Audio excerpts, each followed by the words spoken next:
and Ian Bell and Neil Carpenter looking decidedly happy. So, it's the outcome of the Solo Stars that has to be settled now. Another 15-lap race, and they'll line up as they did for race 1 after the morning time qualifying. Number 29, Jim Hodson, a Darley regular over the years and now one of Britain's top superbike privateers. He was 5th in race 1. Mark Garside next to him, winner of the Peak Cup Championship final round.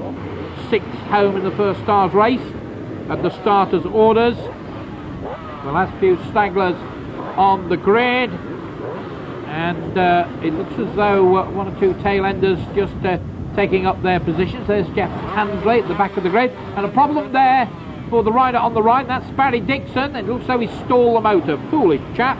And well, the man there, Marshall Tatton, just stepping through to do the job. Well done, sir. And he gets Barry Dixon fired up, ready to go. And they look at the lights, and away they go. The charge is on, and a good charge it is. And John McGuinness, surprise, surprise, hits the front first. And Sampson again, Brett Sampson, the man who had the long trip up from the south down in Devon in second place. It's McGuinness, Sampson, Hodson, Garside, Borley, Poole, Ashton, Andy Jackson, Dean Allison, a good start. Gary Long, Rich Fox, and Barry Dixon, and Dave Woolhams, and Ray Stringer, number 17, well back there, sad to say. At the hairpin, it's McGuinness out in front. This is the pattern of the first race being repeated again. Sampson there in the second place. Tim Poole's got a bit of work to do. He was down in 6th position at Park Corner on the first lap. Andy Jackson at the tail end of the field. Number 1, the Honda just moving around. There's Sampson, there's Hodson, there's Poole. He's got ahead of Mark Garside. Dean Ashton. Number 4 is Phil Borley. Borley, of course, hoping to land the first 600 overall placing. That gives him a bob or two to spend, and when you're forced to live in Southend-on-Sea, you need some consolations. Out in front, McGuinness, Flint going well, and Dean Allison on the charge. Good to see him. He doesn't have many rides on a superbike. There's Ray Stringer and Barry Walmsley at the tail end of the field. In fact, I think I said it was Andy Jackson, but it's Barry Walmsley, and he's having his first ever outing on a former Vimto Honda 250 machine that he's bought today. The team have brought him here with the mechanics to help set it up for his first ever ride on the bike. A very nice gesture by Paul Bird and his merry men. Ray Stringer at the back of the field. Not really surprisingly, he's blown a lot of motors up this weekend, and Ray Stringer, a rather sad character, not too happy. McGuinness leads from Sampson, then it's Hodson, then it's Poole, and Ashton goes on the inside of Garside. Garside tries to lean on the man from Hull, can't do it, and drops back a place. And McGuinness stretching the advantage all the time. He really has been in a class of his own. He was 3rd here in both races last year. Michael Rutter winning the 2 races last year from Ian Simpson.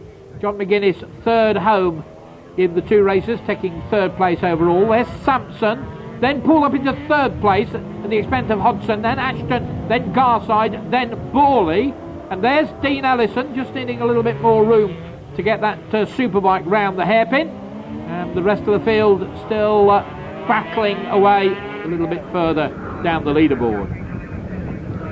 John McGuinness, plumber by trade, road racer by profession.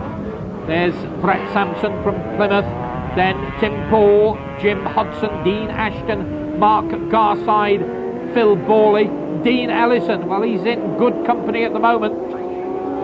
He's had some excellent rides on the D&B Racing 250 this season. McGuinness out in front, Sampson, and I think that Poole is closing the gap.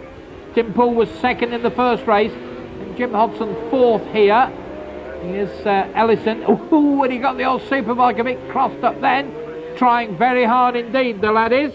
And behind him there was a good battle. 23 Gary Long, 11 Barry Dixon, and 78 Rich Fox, and battling for 9th, 10th and 11th. But this man, John McGuinness, is a long way clear of that scrap.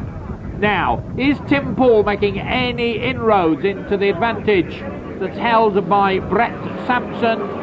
the man who holds second place, John McGuinness, really getting the Honda wound up. It's light and skittish, very, very quick. He's raced it in lots of different racing situations this year, and through the chicane leading up to the hairpin. And John McGuinness looking very, very untroubled, certainly in a class of his own. And Tim Poole is a lot closer. He lost a little bit of ground there maybe. Then Dean Ashton ahead of Jim Hodson, then Garside, then Phil Borley. Should be Dean Ellison next. It is indeed. Excellent ride from the elder of the two Ellison Racing brothers from up in Kendal, Cumbria. And you can see in the background the battle, the interest lies in the scrap for second place. Sampson's lead over Tim Poole is coming down all the time, and on the brakes Poole gets closer. While Tim Poole, 29 years of age, from Northwich in Cheshire, was third overall behind Michael Rutter and Andy Ward in 1996 here. And a fourth, and he's on the inside, and he goes through to second place.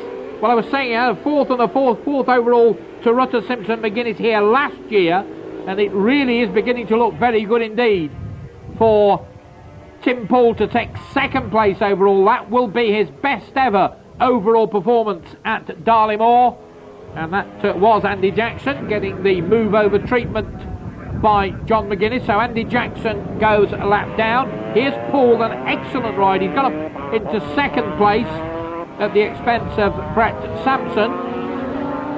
No chance of Tim Poole winning this one unless John McGuinness should make a mistake or hit troubles. There's Dean Ellison having an excellent performance, and I do think he's closing on those riders ahead of him. John McGuinness, well, absolute clockwork, very, very stylish, no problems at all. Here's Tim Poole second, third is Brett Sampson, and they've got a long gap between themselves and Dean Ashton. Then it's Jim Hodson, and then Andy Jackson, Mark Garside and Phil Borley, and Borley and Garside are definitely being caught by Dean Ellison. That's an excellent ride from the 21-year-old. John McGuinness, though, is on a Sunday afternoon cruise. Could perhaps stop for a cup of tea and a sandwich, although knowing John, he'd probably like something a little bit stronger. McGuinness round paddock again. Will he pop a wheelie? No, not this time. Up down the back straight we look. There's Ashton. So Poole and Sampson already through. Ashton, and behind him Hodson.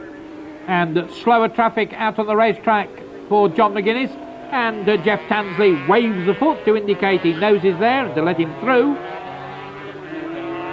And John McGuinness nods his head. All two Vimto Hondas together on the racetrack. Barry Walmsley on the 250. John McGuinness about to lap him on the 500. There's Jim Hodson. He's had a good day as well. And McGuinness, his only likely problem could be slower traffic. But he's looking good. And this man's had a great meeting too. Tim Poole to fight through from 6th place to go into 2nd spot.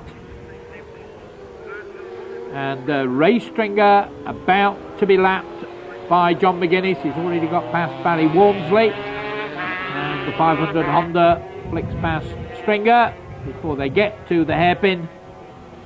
So Ray Stringer goes a lap down. I don't think he'll be too disappointed about that. It means he has less distance to do before he gets back into the paddock. And the rest of the field chasing in vain. A big wheelie in the background there from John McGuinness. He really has been enjoying himself. Number 44, Dave Woolhams. Will he be lapped? I don't think so. I think the checkered flag's going to go out first. And a wheelie over the line. Victory, a double victory for John McGuinness. And the celebrations continue all around the circuit. And Michael Rutter's run of 6 stars at Darley, wins in a row, has come to an end. The new champion is John McGuinness. John McGuinness confirmed then as the winner of the second leg on the Vimto Honda. Tim Poole second, Brett Sampson third, Dean Ashton a good ride in fourth place, Jim Hodson holding off Phil Borley the first of the 600s, then Mark Garside, Dean Ellis in eighth, that really is an excellent performance, then Gary Long and Barry Dixon. And overall results, the aggregate times, John McGuinness, the champion overall, Tim Paul second overall, Brett Sampson third overall, then Dean Ashton, Jim Hodson, Mark Garside, Phil Borley, Dean Ellis in eighth overall, that is excellent, Barry Dixon ninth, and Gary Long taking 10th position overall. And the presentations being made, the top three home, and Phil Borley the first of the 600, Don Ryder handing out the congratulations and the champagne, and if he's a wise man he'll make a discreet but speedy withdrawal. John McGuinness then. I remember riding here in 1991 as a novice, you know, on the KM1S, and I was watching the guys ripping around there today. I was thinking, you know, that was me, you know 7 years ago. So yeah, it's great to put back in. I mean, I just like coming and wherever I'm riding, I'm enjoying it. No matter where I'm riding, TT, Northwest, anywhere you like. As long as I ride my bike and enjoy myself, that'll do for me.